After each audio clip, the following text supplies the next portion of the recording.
Hello, everyone. Happy New Year, and welcome back to In the Paint, your weekly high school basketball show covering all things hoops in Lorraine County.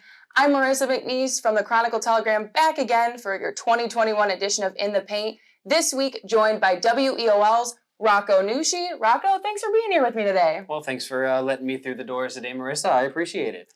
You're right. We'll see if I'll let you in the doors again next week. We'll see how this one goes. Okay, we have a lot to talk about. I haven't been here since 2020, so we have a ton to recap for boys and girls high school basketball. First, we're going to talk to Rocco a little bit. He's been out and about covering the boys and girls sides. He's seen a lot of games, so we want to get his take on how this first part of the season has gone. We're into a new year. Rocco, what have you seen out and about in the gyms at these games that you've covered? How has COVID impacted a lot of these games? Of course, the atmosphere, I'm sure, is different. What have you seen? Well, there's certainly less pregame hubbub and commotion, if you will. I know the very first game I saw this year was at Open Door, and I saw Gavin Dobbins right after that 50-point performance that he had. And normally after something like that, you would expect 10, 20, 30 parents or so coming up to him before the game. Hey, that was awesome, scouts or whoever. And it was just maybe one or two of the officials that were talking to him before the game, and that was it. So just very low key, just not the usual kind of commotion you would expect to see beforehand in a game like that with a player like that, I should say.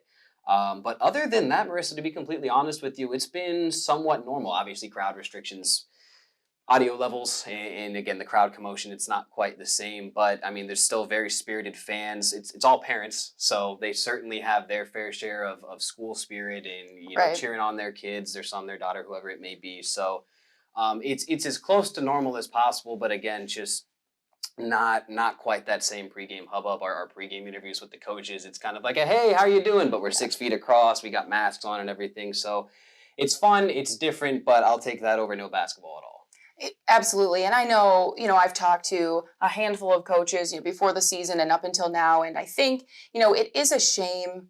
Of course, safety is the number one priority. So that's where these crowd restrictions come in. But it's such a shame because the atmosphere is such a huge part just of high school athletics in general, but especially high school basketball. And around here, you pack these gyms and the atmosphere is just, it's so fun. It's so electric. And you mentioned Gavin Dobbins, that 50-point game. I mean, imagine a gym after that performance. Right. I think, though, at this point, a lot of these kids and the coaches have said, we're just happy to be playing basketball at this point. So while it is unfortunate that they're not able to be celebrated the way we would want them to be, their coaches and teammates would want them to be, I think the fact we're playing basketball at all right now is kind of a miracle, wouldn't you say? Yeah, no doubt about it. And again, just playing basketball, having something over nothing, I will certainly take that, all day, every day. And I will say, being able to kind of hear more at the games, it can be a bit of a double-edged sword, right? Because if you're a parent in the crowd, you got to be kind of careful with your jeers and everything, right? You're trying to be supportive, you're trying to be, hey, you can't do that, but his parent might be right over there. So you got to be careful. And again, it's kind of a double-edged sword because you hear some of those things and you hear some of the extracurriculars, but not all of them are always good. So it's been an interesting dynamic for sure. All right, Rocco. Now let's look at some standings heading into 2021. I want to first talk about the Lorraine County League. Last season, its inaugural season, this was a league of boys and girls that the talent, it was such a balanced league at any given point on both sides. There were multiple teams, and on the boys' side, 3, 4, sometimes 5 teams in the hunt for a top spot, vying for first place. And so it's looking like in the 2021 season, it's more of the same. First, we'll look at girls. We have 3 teams tied for first at 4-0 in the Lorraine County League. We have Black River, Columbia, and Firelands girls basketball in the Lorraine County League, all tied for first place, with Clearview and Wellington at 2-2 right behind. That's a league on the girls' side that has been really competitive, and we see Black River, Columbia, and Firelands, like I said, at the top. On the boys' side, Keystone alone in first place at 4-1, but you have Columbia, Firelands, Oberlin, all 3-1 right behind. You have Black River and Clearview at 2-2. These are all teams who can win on any given night. Yeah, no doubt about it. And I wanted to go back to the girls' side actually for just a second here. If you notice, and I know we'll get to the Columbia boys team here in a second with how many points they've been scoring this season. It's a lot, spoiler alert. But again, back to the girls' side of things, you look at Firelands. They've given up just 79 points this year through 4 games, giving up less than 20 points a contest. They are certainly a team that I expect to be right atop of those standings towards the end of the season. I mean, you hear basketball coaches harp on it all the time, right? Starts with defense, best offense starts with a good defense, and Firelands has certainly embraced that mentality early on this season. You're right. I mean, to hold a team, I don't care, girls, boys, whatever the case, whatever league you're in. I mean, to be holding, to have just allowed 79 points through 4 games, I mean, that's really incredible by the Firelands girls. And then moving on to the boys' side, like you said, Columbia, this is a team averaging through 4 games, 98 points per game, by far the top scoring team on the boys' side in the Lorraine County League. You look at Keystone, who is in first place in that league. They have played 1 additional game. They have 5 games, the rest have 4, averaging 59 points per game. The Lorraine County League, traditionally not the highest scoring league, but you look at a team like Columbia, 98 points per game. Really incredible. Yeah, that's not easy to do by any stretch of the imagination. It doesn't matter who you're playing either, right? Like, you still have to put that ball through the basket at a very high rate, which they are doing. So that's been very good to see from the Raiders. And I mean, again, you mentioned it, just a game less played than Keystone, but yet you've scored 95 more points than that team. And I think the scoring will kind of even itself out as the year goes on, right? But right now, that is just very impressive offensive basketball from Columbia, and they're another team I expect to be right there at the top of the LCA standings at the end of the season. Absolutely. And, Keystone, really talented, well-balanced team right there at the top. But Columbia, time will tell. Will these teams figure out as the season goes on how to stop some of this Columbia offense, but still, 98 points, even if they hold them to 70. I mean, that's still a lot of offense being had here at Columbia. So we'll see how that shakes out as the season goes on. Let's now look over to the Southwest Conference. We have a lot going on boys and girls side. I'm going to get my papers here. Both boys and girls in the Southwest Conference, we have Olmsted Falls at the top on each side. But let's look at the boys, Rocco. I want to talk about Amherst, who at 3-2 is in second place in the Southwest Conference. Not typically a team you see in the top part of this conference. They have struggled as of late. It's a team that's been building. They had some great players last year, were really on the rise, and I think you're starting to see that pay off this season. Yeah, no doubt about it. And they picked up 2 big wins actually over this past week. They picked up a win last Wednesday over North Olmsted, 73-58, and they also picked up a win earlier this week on Tuesday over Berea Mid-Park, 55-49 was the final there. So Ty Witherspoon, I know a lot of people know him from the football field. He's made an impact on the basketball court as well, though. He has his Comets playing well right now, and maybe not typically someone you'd expect right there at the top of the SWC standings as far as basketball goes, but certainly a very competitive team this year, and they're fun to watch.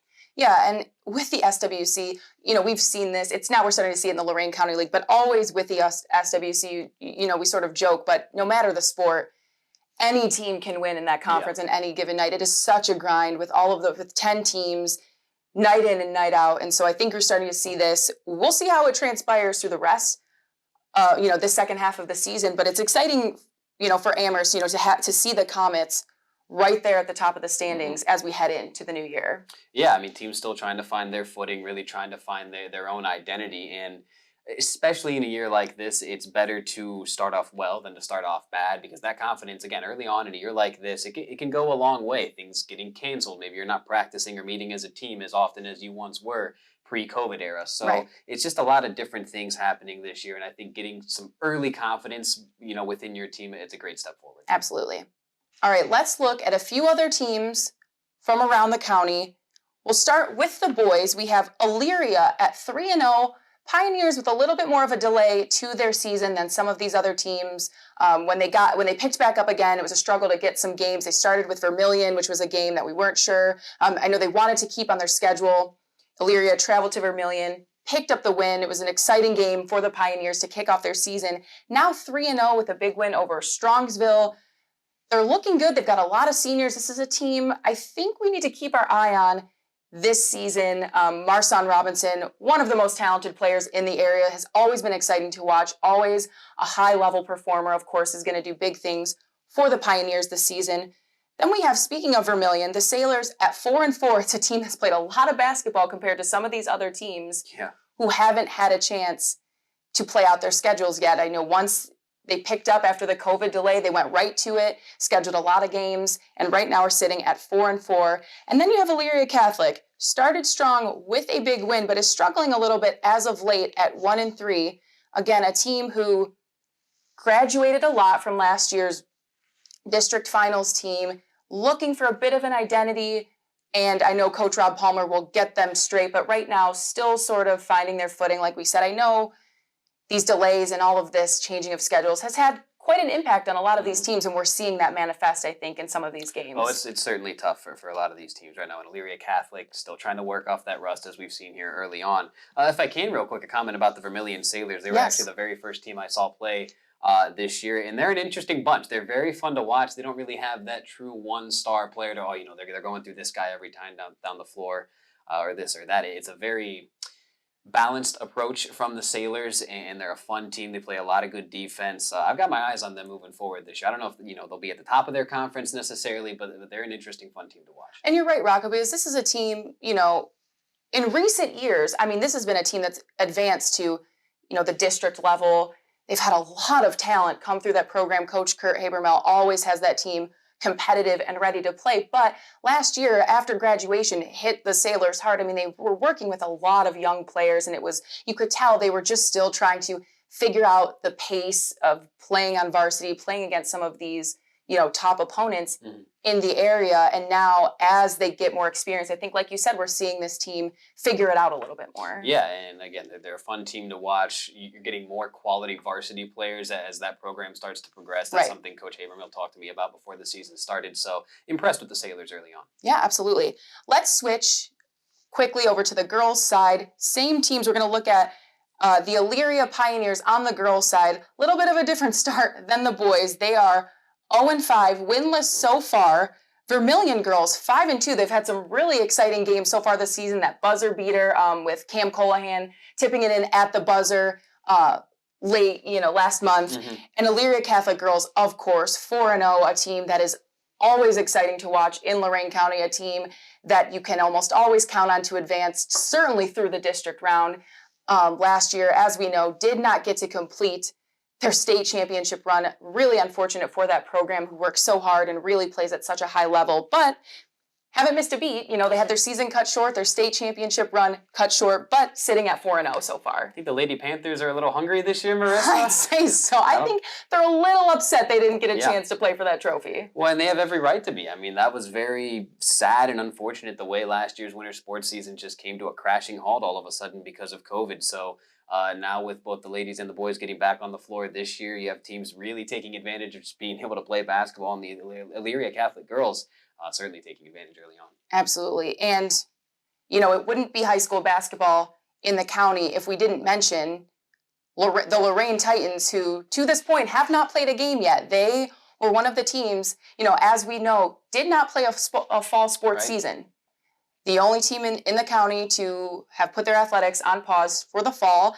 And heading into the winter, there was a lot of question marks. What would the Titans do for winter? There are a lot of different dynamics at play. It's indoors, and, you're dealing with a lot more issues. But Brian Corey, the athletic director at Lorraine, was determined to get a season going. So far, the Titans have not played yet. They put their season on hold until the new year. But the Titans, finally, after their season ends last year in the regional round, they get a chance to play. They start this Thursday hosting Shaw and then turn right back around and face Garfield Heights on Friday. I know everyone around the area is excited to see what the Titans are going to do this season. We have Seth Wilson back for his senior season.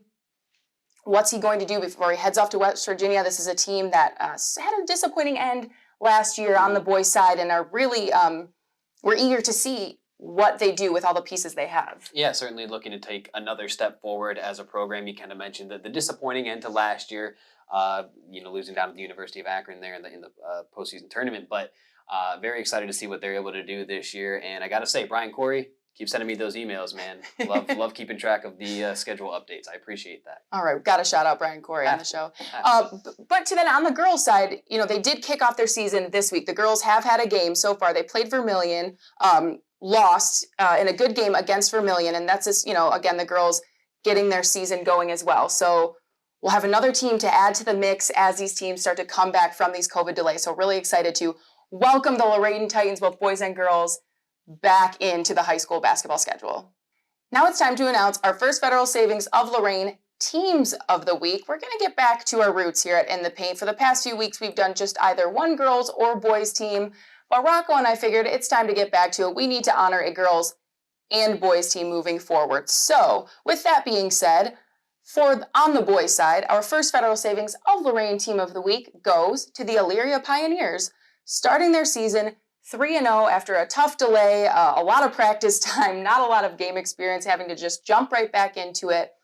But with a lot of talent on that team, they've started the season 3-0, most recently a big win over Strongsville. And for that, we're going to give the Elyria boys our first Federal Savings of Lorraine Team of the Week. Yeah, Marsan Robinson and crew off to a great start Absolutely. This season. On the girls' side of things, I'll give my Team of the Week to Avon Lake. Coach Zavara, he's got his girls playing well over there. It was a bit of a tough start to the season for the Shore Gals, but they've turned things around. Again, they picked up 2 wins in this past week, so I've been impressed with them as of late, and that's why I give my Team of the Week on the girls' side to Coach Zavara and Avon Lake. And while I'm rambling here, I'll go ahead and give you the radio schedule over at WEOL for this week. So again, on the airwaves of WEOL, this Friday night, we'll have a Center for Orthopedics boys cage matchup. That will be Clearview paying a trip to Firelands to take on the Falcons. And then Saturday, I'll be on the call actually out in Keystone, my first trip out to LaGrange. Very excited for that, where Brookside will be taking on the Wildcats. That is a 1:30 tip on Saturday. And while you're listening to all of that, be sure to tune in on Saturdays to WEOL, where you can find me co-hosting the Saturday morning sports wrap-up show. We're recapping all things hoops in Lorraine County from the week. It's really fun. Listen to me over there. Speaking of rambling, I sure do a lot of rambling on that show, so make sure you tune in. And with that, Rocco, that does it for our first edition of In the Paint for 2021. Thanks for tuning in, and we will see you all next week.